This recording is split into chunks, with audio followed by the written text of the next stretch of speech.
Hello everyone, the scenario I've got set up here is Cavalry Charge Firefight 2 of the game Conflict of Heroes, and to be more precise, the expansion, if you will, Price of Honor on the battle for Poland in 1939 when the Poles were attacked by both the Soviets and the Germans.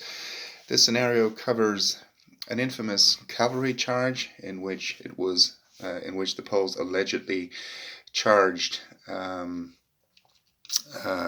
tanks on horseback. As the scenario instructions also state, this is a myth. This never happened.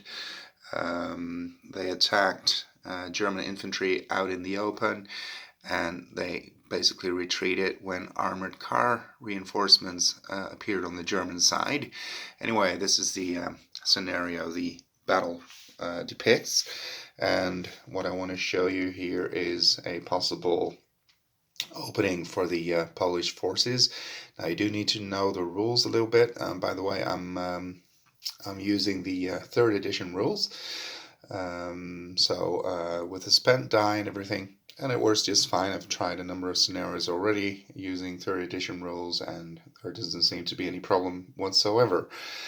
It's important to note that the Poles start off the scenario with the swift action card. Actually, in the original version, it's what's it called? The dual attack action, but I don't actually have it at hand, but it's practically the same as this one. So you basically get to take 2 turns in a row without your opponent taking a turn.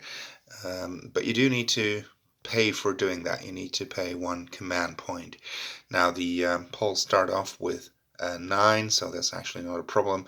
And in case you're wondering where the other 4 came from, they are from an attack that I'm going to perform using caps, because I want those particular units to remain fresh. What else before I go into some more detail? These are the entry hexes of the German reinforcements on turns 1 and 2 respectively. That is, half hexes are noted as such, but units can't enter on half hexes. So here it's either this one or that one, I believe, and here it's either this one or that one. Now, the first thing I do as the Poles, and note that they have a similar contingent of troops that could enter the board over here and basically do something similar over here. But for the sake of the example, I picked this one. I also think it's a slightly better option, but that's debatable, I suppose. So what did the Poles do? Well, first is a group action, and they come onto the board, obviously, as a group, so adjacent to one another.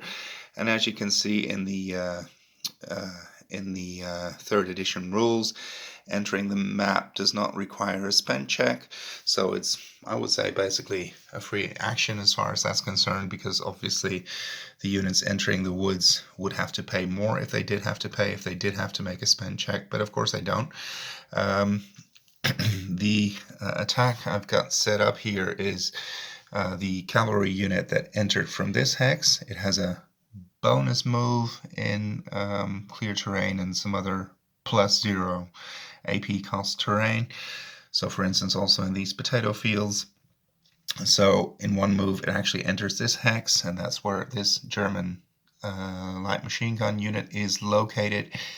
And its facing is also like this, so they're being attacked from the rear. Anyway, they wouldn't be able to do anything against it in close assault, because the Poles have those 2 actions in a row, but I just depicted it like this. The yellow pawn means that the units are fatigued because of the initial move action they took onto the board, and these units can't do anything, but I did want to move them onto the board already as a group move. But since this is a close combat, other units cannot support, only the units that are actually taking part in the close combat. Now, Polish horses can carry an Uhlans unit, as well as either an AT rifle or an LMG. And in this case, I chose to put the AT unit here because they don't really have any other targets that they are likely to hit, and they do add a +1 to the attack for supporting the main attack, and that would be normally cost an AP cost of 3, but since they're already fatigued, and again I'm using pawns to show that, it would be a cost of 4, and that's where the other Polish caps come in, which I have spent because I don't want to risk those 3 units becoming prematurely fatigued. Now, the attack would be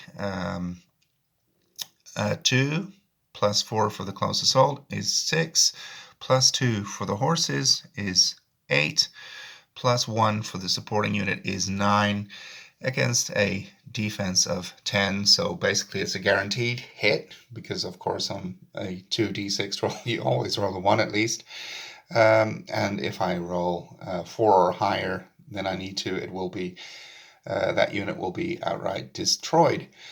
So that's the attack I'm going to perform. I'm not going to record that, but I will come back to you later after round 1 on how it went. But it should, there's a high possibility of actually destroying that unit outright, and a single hit is guaranteed, obviously. As I said, I moved these units onto the board as well. They're all fatigued because of the move, and again they cannot participate in the attack because this is a close combat, and of course you always have to choose a single hex to attack. Yeah, so is there anything else I need to mention? It's important to note that the German command points increase in this scenario. This simulates the initial surprise that they felt when they were attacked by the Polish cavalry. They were caught by surprise. I believe on turn 2 they get 5 caps, and it increases like that.